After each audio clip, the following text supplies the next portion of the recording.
Welcome to knowledge study.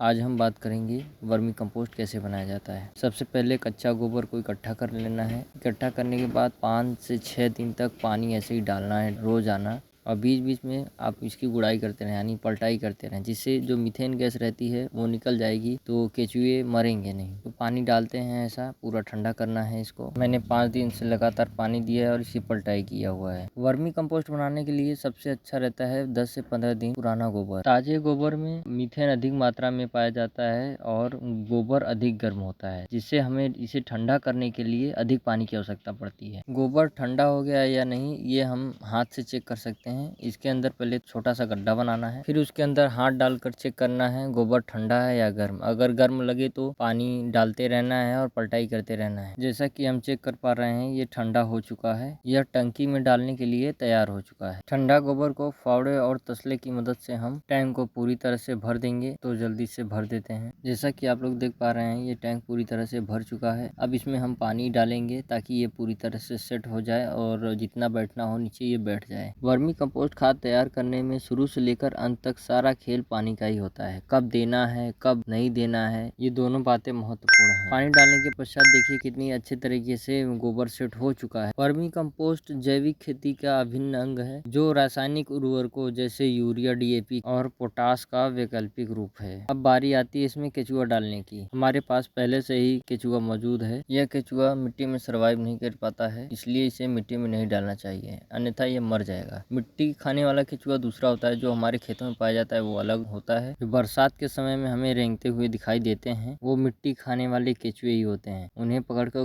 गोबर में डालने की कोशिश ना करें, वो मर जाएंगे। वो केचुए सिर्फ मिट्टी खाते हैं, गोबर नहीं खा सकते। वर्मी कंपोस्ट बनाने वाले केचुए आपको कृषि विज्ञान केंद्र, कृषि विश्वविद्यालय और वर्मी कंपोस्ट के व्यापारी के पास ही मिलेगा। इसका वैज्ञानिक नाम आइसेनिया फेटिडा है और इसे लाल केचुआ भी कहा जाता है। वर्मी कंपोस्ट बनाने के लिए केचुओं की कई प्रजातियां हैं, लेकिन सबसे तेज वर्मी कंपोस्ट सिर्फ आइसेनिया फेटिडा बनाता है। टैंक में जो हमने गोबर रखा था उसके ऊपर हम ये कल्चर डाल देंगे। फिर ये केचुए भोजन की तलाश में ये नीचे चले जाएंगे और इसके बाद ये सिर्फ ऊपर हमारा खाद बचेगा, जो हमने ये गोबर के ऊपर अभी फैलाया हुआ है। इसमें केचुआ कम और गोबर खाद ज्यादा है, तो इसे हम फैला देते हैं। समान मात्रा में सभी जगह फैलाना है। फैलाने के बाद हम इसे 1 दिन छोड़ देंगे। टैंक में अगर पानी ज्यादा हो जाए तो उसे निकालने के लिए एक छोटी सी पाइप लगाए हुए हैं, जिससे एक्स्ट्रा पानी बाहर निकल जाता है। वर्मी कल्चर डालने के बाद इतना कल्चर बचा हुआ है, इसे हम 2 बार में डालेंगे। 1 दिन बीत चुका है, तो देखते हैं केचुए की क्या स्थिति है। पहले इसे हटा लेते हैं थोड़ा सा। सभी केचुए लगभग नीचे जा चुके हैं, तो इसे हम थोड़ा थोड़ा करके हम इसे हटा लेंगे। ये हमारा खाद ही है पूरा। इसे छानने के बाद ये वर्मी कंपोस्ट पूरा रेडी हो जाता है। सभी खाद को हम ये साइड वाली टंकी में निकाल लेते हैं जो खाली है। इसमें आप देख सकते हैं कि केचुआ सभी नीचे जा चुके हैं और ये अच्छे से अब धीरे धीरे काम करेंगे। इसको सेट होने और वर्मी कंपोस्ट नया तैयार होने में लगभग 2 महीने का समय लगता है।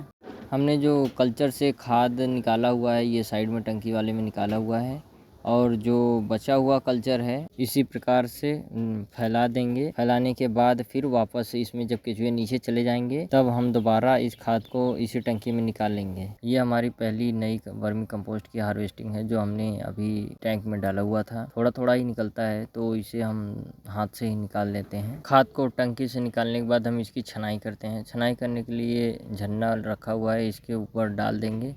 डालने के बाद ऐसे 2 लोगों की मदद से इसे आराम से छान लेंगे। बचे हुए ये जो बड़े बड़े ढेले दिख रहे हैं, इनको हम खेतों में डाल देंगे, और जो नीचे बचा हुआ है यही है वर्मी कंपोस्ट। इसे हम पैकिंग करके बेच सकते हैं या डायरेक्ट खेतों में भी इस्तेमाल कर सकते हैं। तो मिलते हैं फिर अगले वीडियो में, तब तक के लिए धन्यवाद।